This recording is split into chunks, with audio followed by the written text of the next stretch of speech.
नमस्कार मित्रांनो, माझे नाव महेंद्र पाटील. मी इयत्ता 4थी अंजलीच्या वर्गात शिकतो. माननीय अध्यक्ष, आदरणीय शिक्षक आणि माझे प्रिय मित्रांनो, आज मी आपल्यासमोर छत्रपती संभाजी महाराजांबद्दल मनोगत व्यक्त करणार आहे. मित्रांनो, छत्रपती संभाजी महाराज हे मराठा साम्राज्याचे दुसरे छत्रपती होते. त्यांचं पूर्ण नाव छत्रपती संभाजी शिवाजी असे होते. त्यांचा जन्म 14 मे 1657 साली झाला. त्यांच्या वडिलांचे नाव छत्रपती शिवाजी महाराज व त्यांच्या आईचे नाव सईबाई होते. त्यांची आई संभाजी लहान असतानाच मरण पावल्या, पण आजी जिजाऊ यांनी त्यांना चांगले संस्कार दिले. संभाजी महाराज आळसी, बुद्धिमान आणि अभ्यासू होते. त्यांना अनेक भाषा येत होत्या.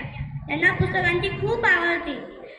त्यांनी स्वराज्याच्या रक्षणासाठी अनेक युद्ध लढले. शत्रू कितीही बलवान असला तरी ते घाबरले नाही.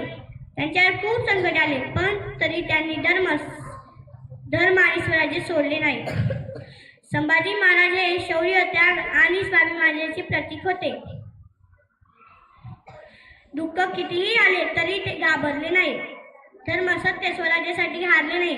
संभाजी महाराज आपल्याला शिकवतात की आपण सत्य बोलावे, मोठ्यांचा आदर करावा, देशावर प्रेम करावे, वीर संभाजी आठवावे, अभिमानाने नाव घ्यावे, त्यांच्या आदर्शावर चालत देशासाठी सेवेकरी व्हावे. धन्यवाद.